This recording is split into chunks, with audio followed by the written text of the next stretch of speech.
This is St. Louis on the Air from St. Louis Public Radio. I'm Elaine Cha. His peers were treating him with respect because he was treating them with respect. To what extent do teachers really need to change what they're doing? The way they discipline kids, applauding one another's success, comforting one another, helping each other, being a good team player, taking your turn. And the teacher noticed a positive change in the behavior.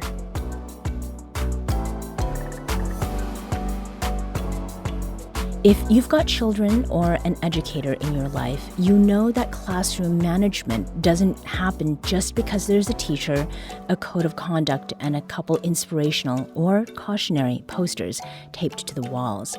Anyone who's been in a classroom even a day knows this. Threats, pleas, and the promise of reward are familiar tools, which research shows don't work so well. So in a growing number of Missouri schools, teachers are getting equipped with a new tool. It's a program to improve prosocial behavior called the Prosocial and Active Learning Program, or PAL. Now in its 5th year, the University of Missouri PAL program has impacted hundreds of teachers and thousands of students, and it's about to expand. Here to talk about the Prosocial and Active Learning Program and how it's growing, I'm here with the people behind it. Christi Bergin is an education researcher and the Chief Scientific Officer of the Prosocial Ed Collaborative. Welcome. Thank you. It's nice to be with you. And we also have Jen Foster, who is the program's director. Jen, welcome to you as well. Thank you. I'm glad to be here. I'm so glad to be talking with you today. So let's begin with a definition. What does prosocial mean, Christi? It's a word that people aren't very familiar with.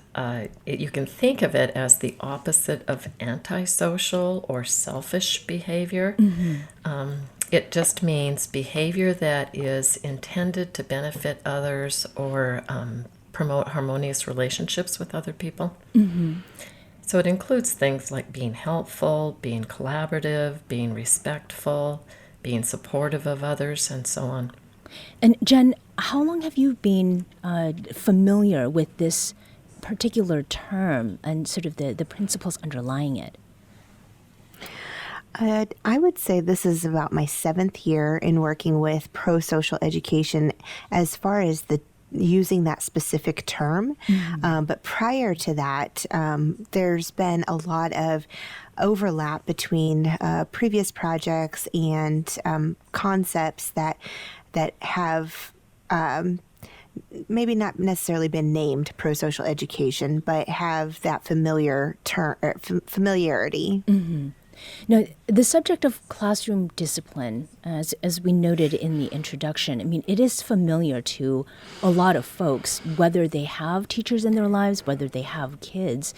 And conventionally, that has hinged the discipline, that is, on incentives, rewards, punishments. What is it that makes a prosocial approach different? Christi, can you address that? Yeah, we actually try to move away from those kinds of approaches. We think of them as externally controlling the child, and they actually, in the long run, can end up undermining children's self-control. And ultimately, what we want is children who are able to control themselves. So we teach a different kind of approach to discipline. It's called induction. It just means giving children a reason for why you're asking them to do what you're asking them to do, to either change their behavior or start doing something different.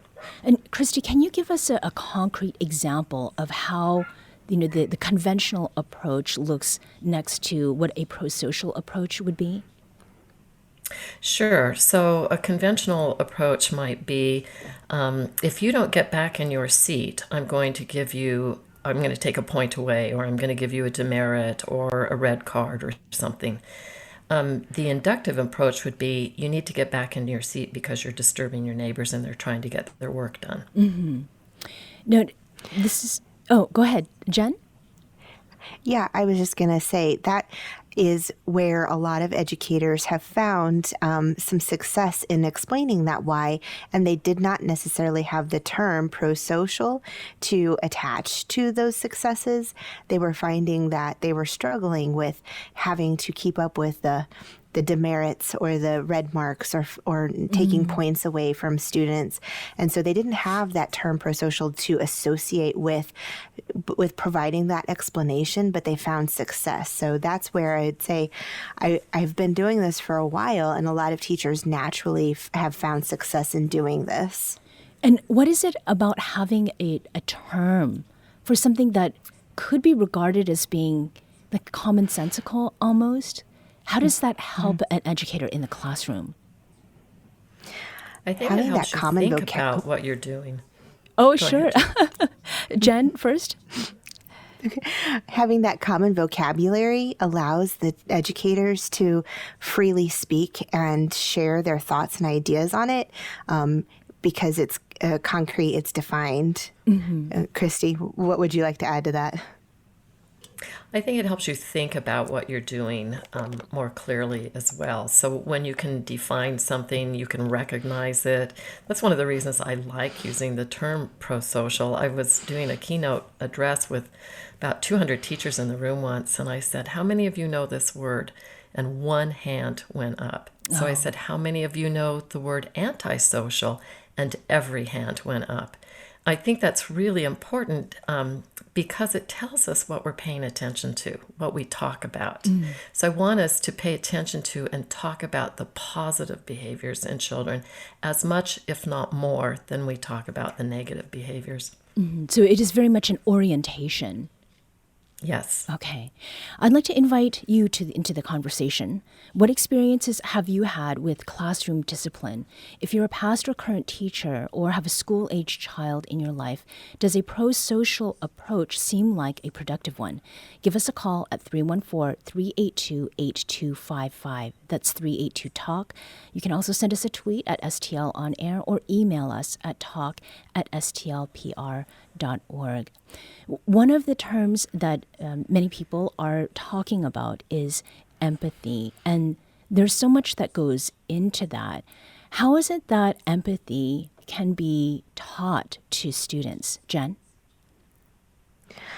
Yeah, they definitely need to have some experiences where they're learning that their behavior impacts other people and gaining a deeper understanding of that.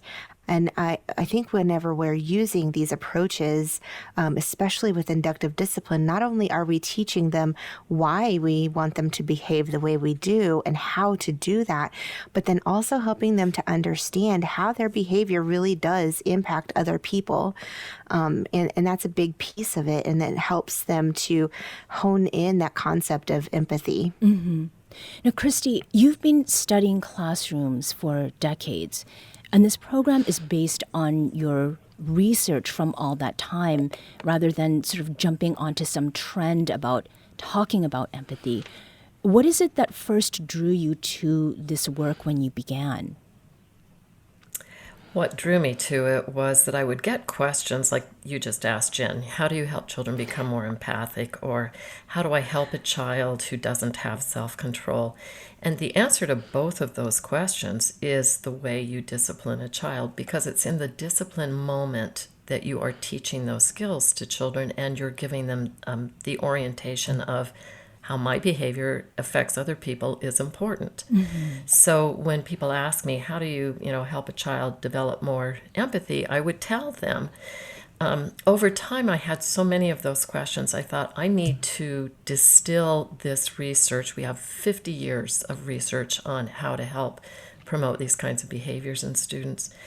And I distilled these 50 years of research into just a few key practices that are very doable for teachers. There's nothing, this isn't rocket science. We're not asking anybody to do anything really unusual. These are very concrete, doable things. We just ask them to change the way they discipline kids, and we also ask them to praise children more in the classroom.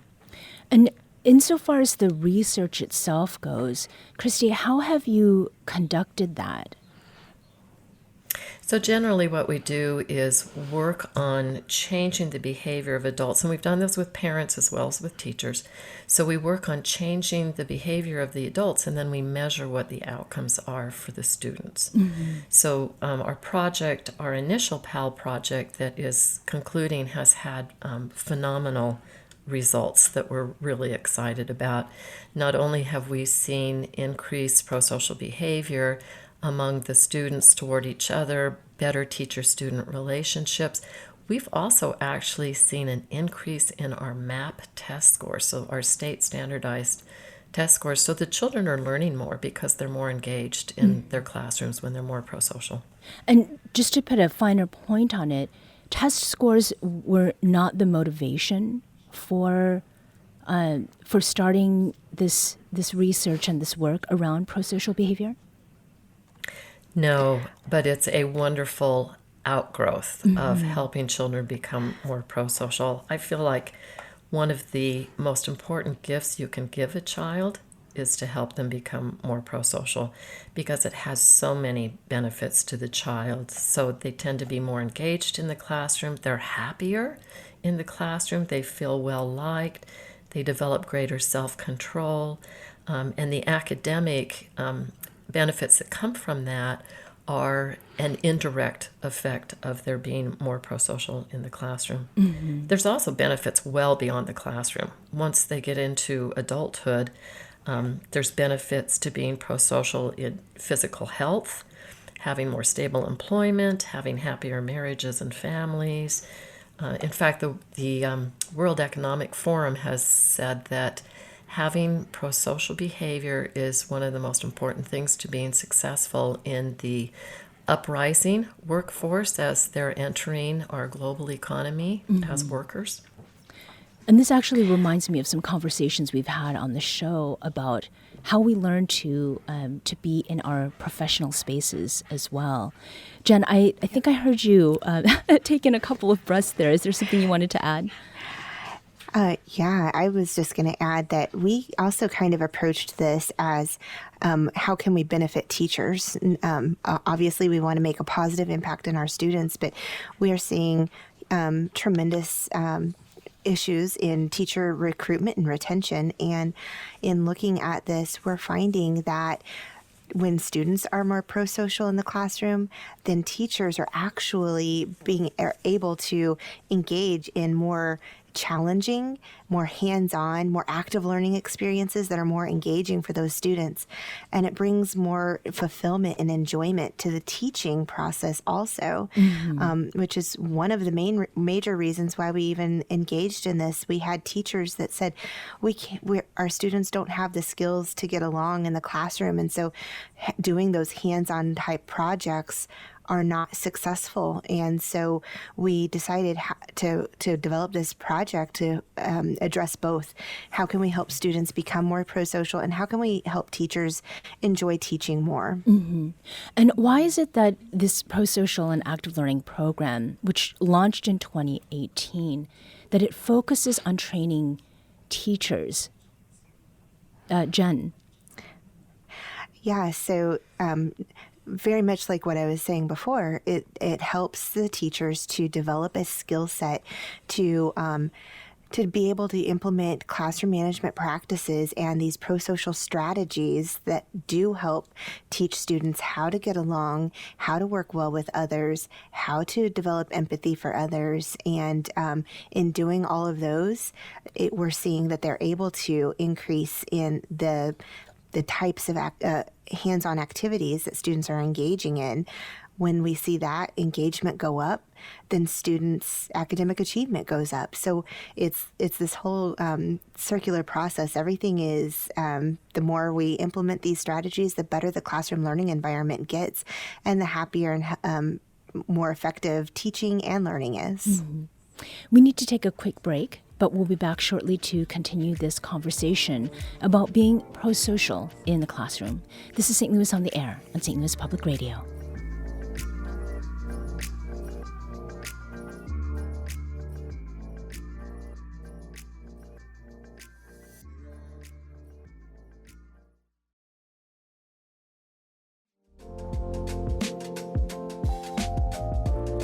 Welcome back. We're talking today about a Missouri program that's impacted hundreds of teachers and thousands of students.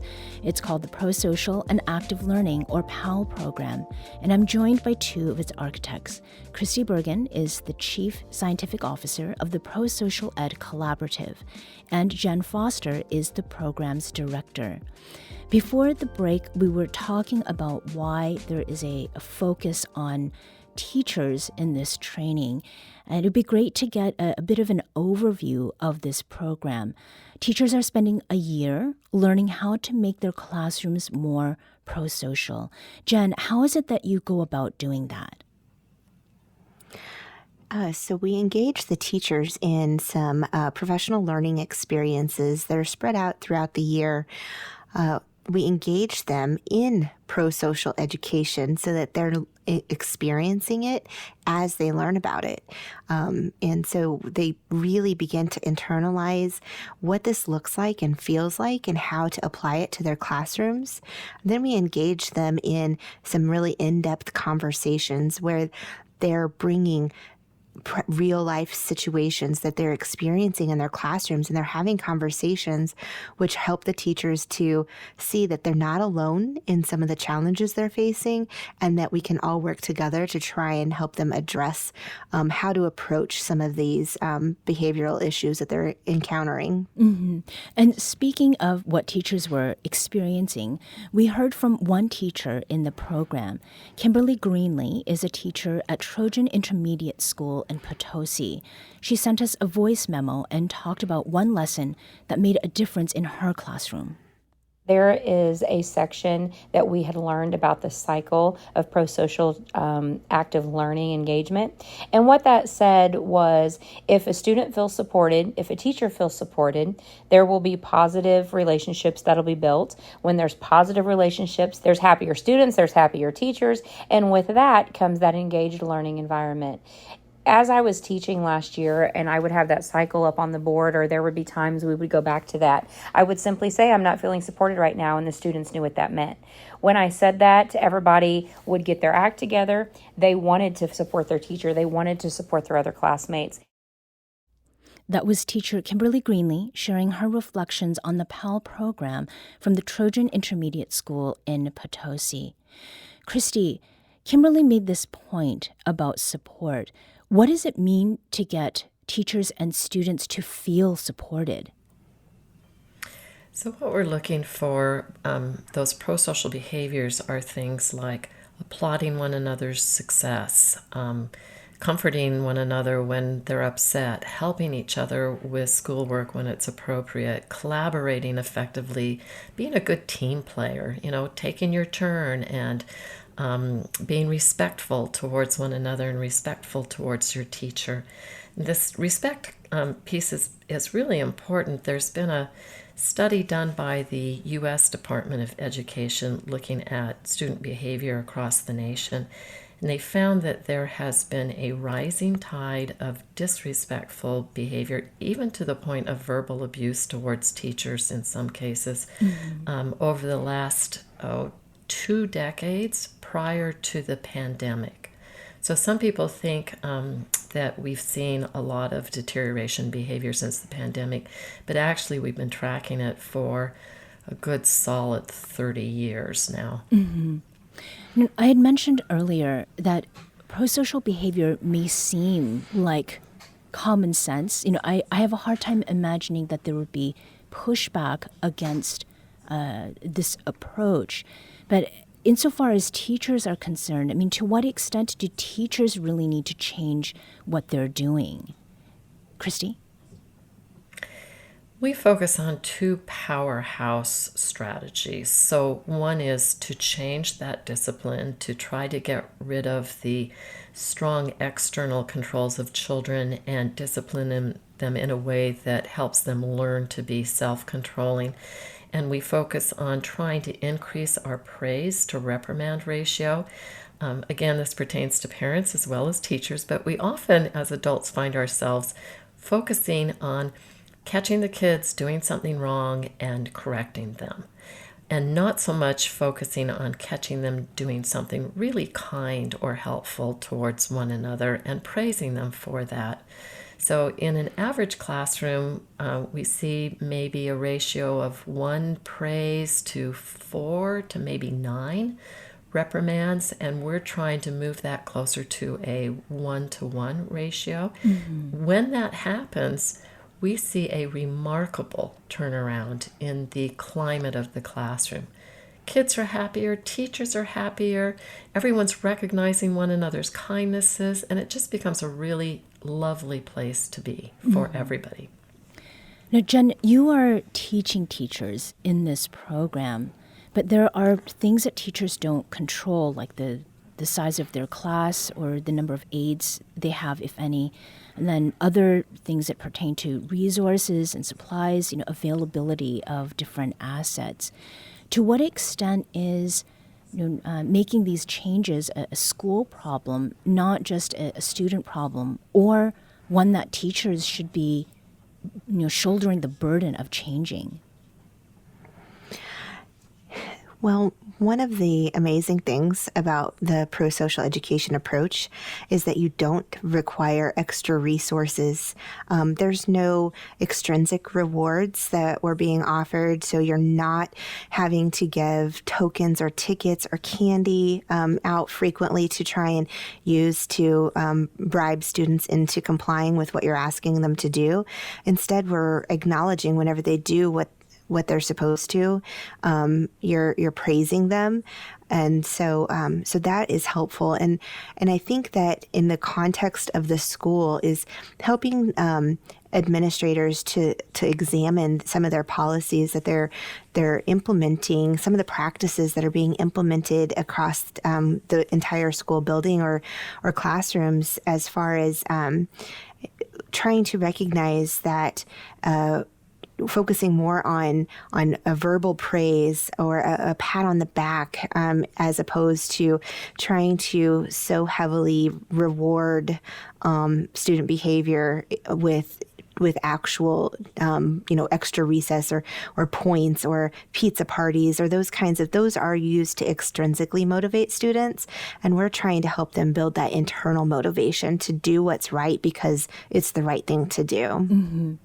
Christi, you've talked about some of the research that you have, that you've done, that you've found. What is it that we know about the outcomes of this program, and how is it that you are measuring whether it's working or not? So we measure in a couple of ways. One is we ask students how prosocial their classmates are. So we're looking for students perceiving their classroom as a kinder, gentler, better, more supportive environment for them to be in.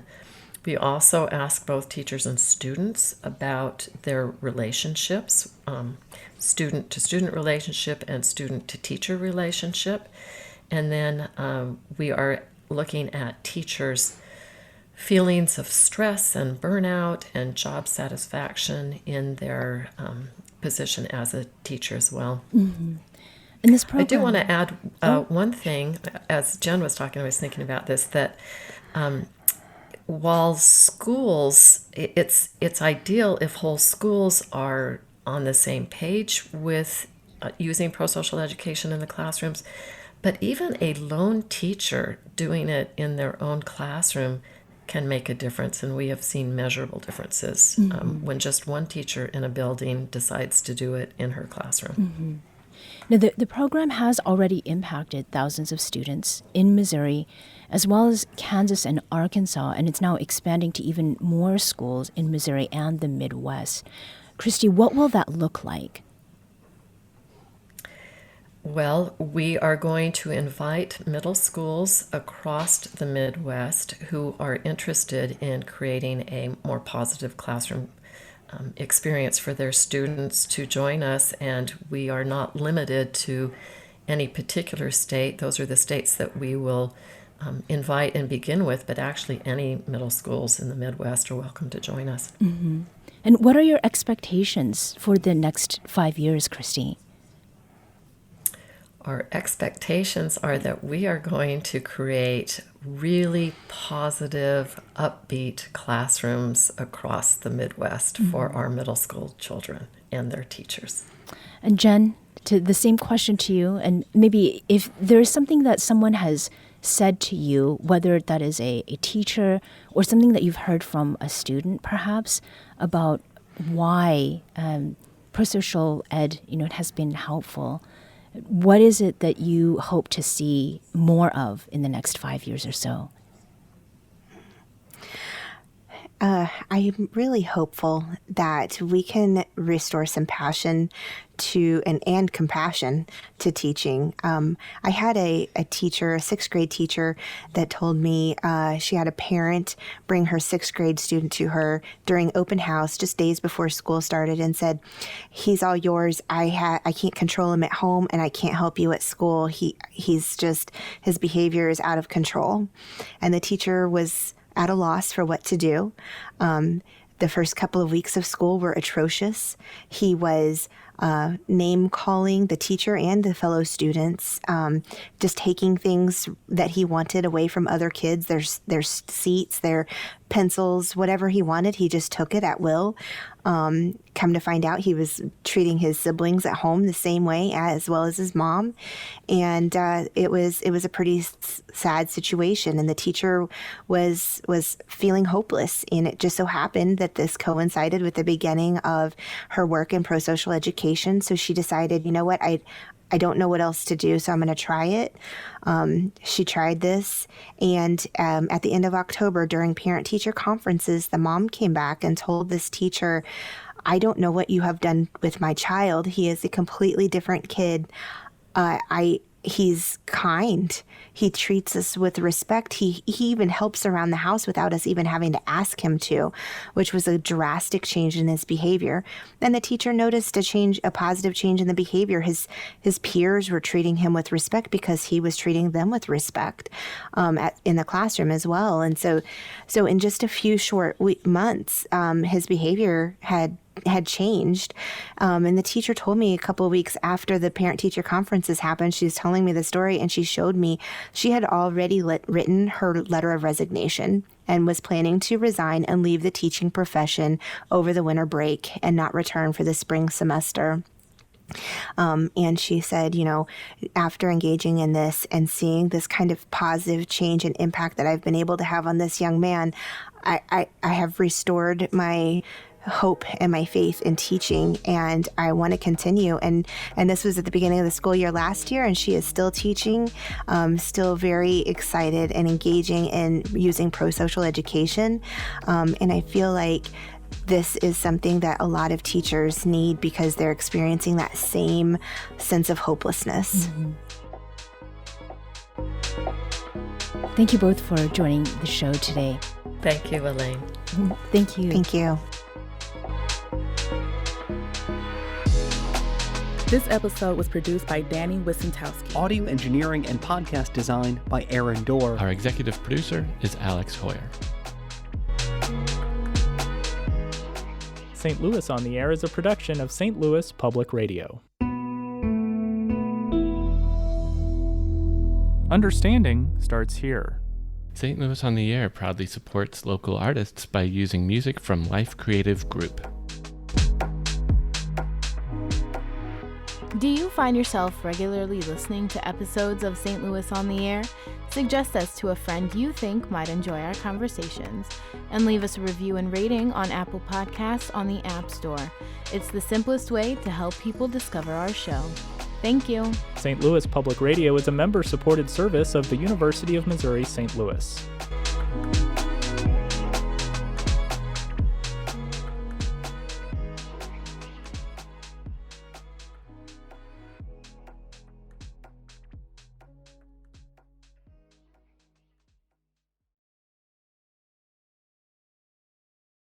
Support comes from Missouri Forest Products Association, committed to sustainable and sound conservation of the state's forests, which support more than 41,000 Missouri jobs, resulting in a $10 billion industry. ChooseWood.com.